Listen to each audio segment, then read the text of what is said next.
Hello everyone, I'm Professor Toybox. I've got Sorcerer's Apprentice Mickey with me, and that means it's time for our next episode of Toybox Tutorials. We're working on the first interior courtyard of the Magician's Castle. When Mickey descends the stairs over there and enters the courtyard, he discovers a locked gate blocking his path, and the key that he needs to open it is on the other side. There's a tunnel over here underneath the well that leads below the wall and comes up on the other side. But the problem is that the brooms are currently filling that up with water from the cistern over there. And so Mickey needs to solve a little puzzle in order to be able to drain the water and open the tunnel. Last time we added the brooms that are carrying the water, and today we need to add the water itself to the tunnel. And for that we're going to need another Creativitoy, and that brings us to our topic for today's lesson, the Path Creator. You'll find that under the Creativitoys drawer. The Path Creator is a very powerful tool, and you can do a lot of different things with it. Basically, it allows you to define a path between two or more points. You can then do a number of things with that path. First, you can attach objects to the path and make them move along the path. This allows you to create things like doors, trains, car chases, moving machinery, shooting galleries, rising lava, amusement park rides, and so much more. The possibilities are endless. Second, you can use the path as the route for a race, whether that's a horse race, an aerial race, or whatever. Third, you can use the Path Creator to place objects in positions that the editor wouldn't normally allow you to place them. You'll see an example of this shortly. Because the Path Creator is so powerful and has so many different options, I'm going to spend several weeks on this tool. My focus today is to introduce you to some of the basics of using the Path Creator, and we'll look at some more advanced ways of using it in the next few weeks. Now, the well over here is a pretty confined space, and so before we actually put water in there and show you how we do that, I'm going to use the Path Creator outside of that, just so you can kind of see it a little better and see what's going on. And so I'm going to drop a path over here. And when I do, you'll notice it puts me into this path mode. The menu at the bottom of the screen changed, and so now I can move around, decide where I want to place the next point in the path, and the yellow line kind of tells you where the path is going to go. And I can move back and forth, I can move up and down. There's all kinds of ways to go, but this is probably pretty good. I'm going to press A on my Wii U to drop a point, and then I'll exit. And so you can see we've created a path with 2 points, and that's kind of nice, very simple. The green dot here is the start of your path. I'm going to open the logic menu for the Path Creator, and there are 3 options. There's a new logic connection, there's a new path connection, so apparently you can connect a path to another path. I'm not sure why you'd want to do that, but I guess that could have its uses. And under Properties, we have a whole bunch of these, and I'm not going to cover all of these today because there's just so much here, but we'll cover some of the basics. So the first property that we have is called Active, and this is on by default. And if you turn this off, that basically means the path will not be active. So any objects you connect to this path will not move along the path. You can't get them to move. You can kind of turn these off. Maybe if you've got a lot of paths, and you only need a few at a time, this would save a little bit of CPU perhaps. Most of the time I leave that on. Speed is the speed of the objects that you connect to the path, and this would be 100 by default, which is kind of an average speed. Looped, when you turn this on, if you have multiple points, this would create a loop and close the loop. And so this way you can set up a circle or a rectangular area or whatever. I'm going to leave this off because we only have 2 points right now. You can use a path to create a rail slide by turning that on. And there's this auto start objects when connected. And what this means is, as soon as I connect an object to this path, if this is on, it'll start moving along the path. And for right now, I'm going to turn this off. The rest of these properties we're going to cover a little later.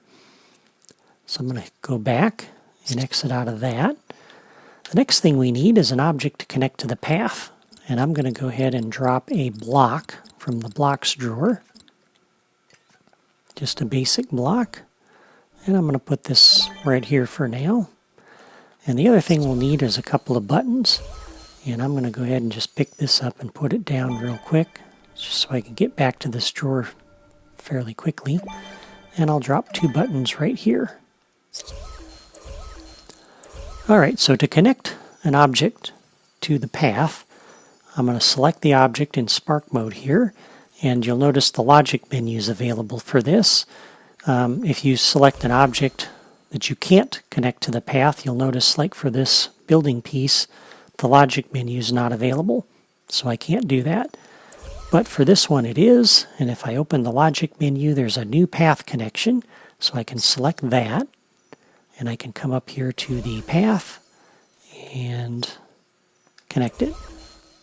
And now you'll see the block has jumped up here, and you'll notice the block is sitting on top of that point.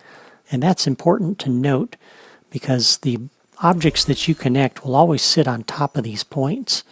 And so depending on where you want this object to sit, if I wanted it, for example, to be on the ground, then I should have put this down here actually on the ground. So that's important. Now, once you connect an object to the path, we can open the logic menu again, and you'll notice now the options have changed. The new path connection is gone. We now have new logic connection, and we have properties. And if we open up properties, we can open up Toybox Path, and there's a whole bunch of options under here. We're going to cover these later. Right now, the main one I want to talk about is the movement style. This right now is looped by default.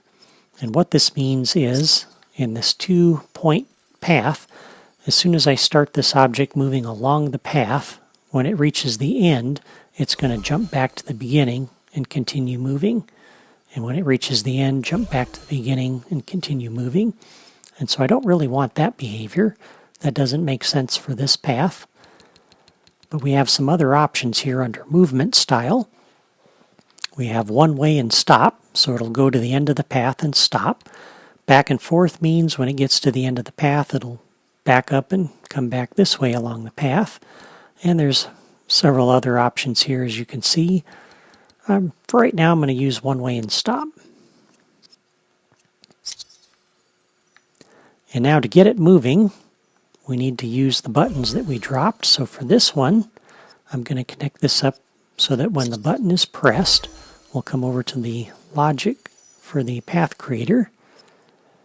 And there's a number of options that you can use. There's this on and off. This will turn off and on the active flag. There's a reset and stop, which will basically put the block back at the start of the path where it is now and stop the movement. So basically it'll put it in the state that it's in right now. There's a reset and play, which is the option I'm going to use, and there's a whole bunch of other ones we're going to talk about later. So reset and play will put the object back at the start of the path and start it moving. And then I'm going to connect this button up to the path creator to do a reset and stop. And so that'll be a true reset button. So let's see what we got. We'll come over to our first button. And now you can see the object moves along the path. When it reaches the end, it stops. If I press this button again, it just keeps going. And I can press this at any time along the path and make it go back to the beginning. But it doesn't actually stop, which is why I've got this button. And that puts it back to the beginning and makes it sit where it is. Now, if we wanted to, we could change the speed of that and make it move a little faster or a little slower. So if we come back to the path creator, back to the properties, I can set the speed to 50 to make it move about half of that speed.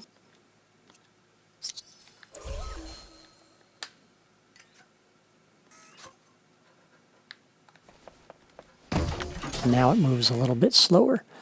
And you can set that all the way up to 300, which sounds like a lot, but it really isn't. One other thing I want to point out that I forgot before we move on. So the block is sitting up here, and it's connected to the path. And when I mouse over it, it selects it. Originally, it had been sitting over here, and you'll notice as I move the cursor over where it had been sitting, it's highlighting it up there. So the game still thinks the object is sitting over here.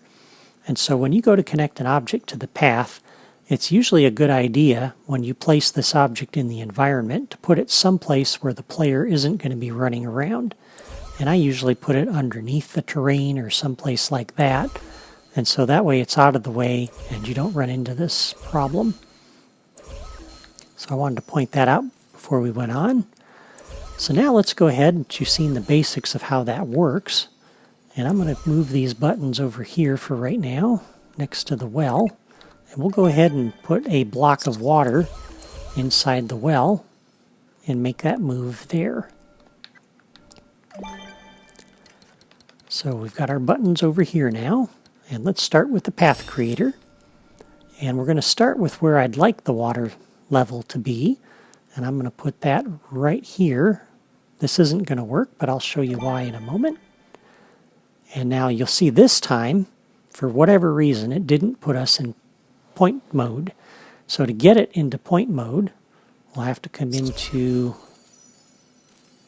spark mode. And when we select this, the way to get into point mode is to press the X on my Wii U. And you'll see there's a little plus on the menu in the lower right. As soon as I do that, it puts me way out here in the middle of nowhere. And this is a bug that happens sometimes with this tool, but it's easy to recover from. Just come back up here, back to where we were. And now this is where we would have been if it had put us in point mode originally. And so now I can move downward, and I want the water level to start here near the top of the well so it looks like it's full. And when we drain the water, I want it to drain down to here. And so I'll press A to add that point and B to exit. And now we have our path. And we'll come back up here to the path creator and open the logic menu, go down to properties, and I'm going to turn the auto start objects when connected off. Now for our block, we already have a block down here we can use, and it's already textured for water. And it's already pretty much out of the way. This is where it would be when it reaches the end of the path. So I'm going to go ahead and open the logic menu for this. Do a new path connection. And we'll connect it to the path. And so it brought it up here, and of course it sat it on top of that point. And so you'll notice the block is sitting above the water, above the ground, and that's not exactly what I want. But there's some things we can do about that. So if I go ahead and connect up this button, we'll do this first, and then I can show you some of the different things we can do. We'll use that for our reset and play. And for this one, we'll hook this up to do a reset and stop. Okay, so we have the block. Let's come down here to the block properties, toy box path, and now we can do an orient along the path. Because I have made this a vertical path, the orient along the path will point the object in the direction of the path. So if you have a curved path, if you fail to set this and you connect like a car to a path, it's going to slide along the path and always be pointing in the direction that it was pointing. And if you want it to actually point in the direction it's traveling, you would set this path, this property, to orient along the path. If I do this for the block, you'll notice it's set it kind of vertically here. So it's actually oriented it along the path. So that's not what I want. These properties we'll cover later. There's also a horizontal offset. So you can set this to move the block in an offset from the path. You can also do this vertically. And so we could, for example, set this to be like that, so that it's sitting below, but that actually isn't going to work, and I'll show you why in a moment, but that would be my first instinct. There's also, I'll put this back for a second, There's also a forward-backward offset, so you can move it the other way. This is kind of the opposite direction of horizontal offset. There's a rotation, which you can use to rotate the block. We don't really need that. So let's put the movement style here. Well, let's leave it at 0 first and just see what happens normally. So as we come out here, I'm going to push the button to make this block move.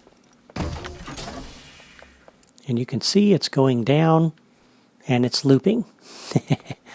So that would be an example of looping behavior we don't want, because I forgot to set that property. So we'll come back over here to the block, go into the properties, and we'll set the movement style like we did before, one way and stop.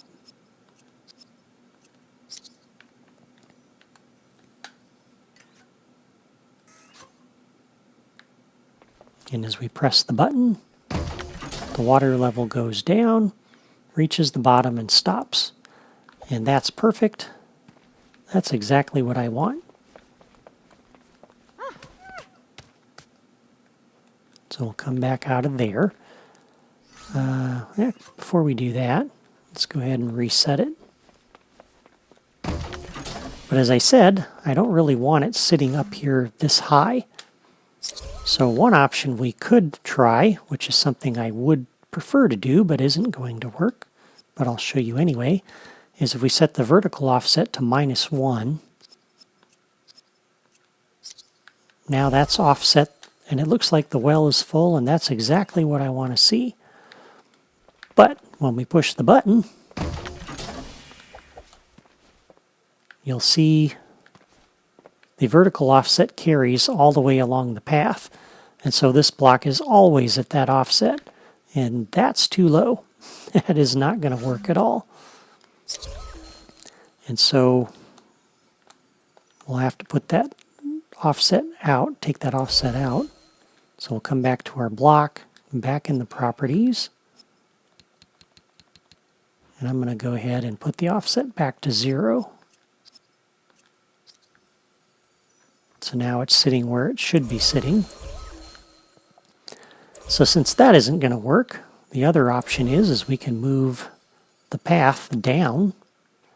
And so I'm going to select this point and drop it just a little bit and place that.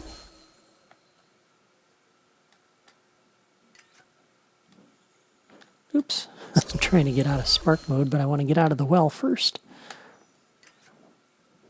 Okay, so now we'll come over to our reset button.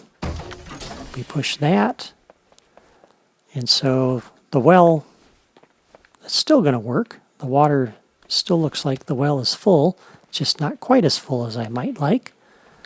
But when we push the button now to make it go, it goes down to the correct level. And so that'll work fine. So that's a basic use of a path creator. We've added a block to the path, and we can make it move along the path, and we can make it look like the water is draining. Although these buttons are not what I'm going to actually use for the final puzzle to make that happen. But we've got a well full of water.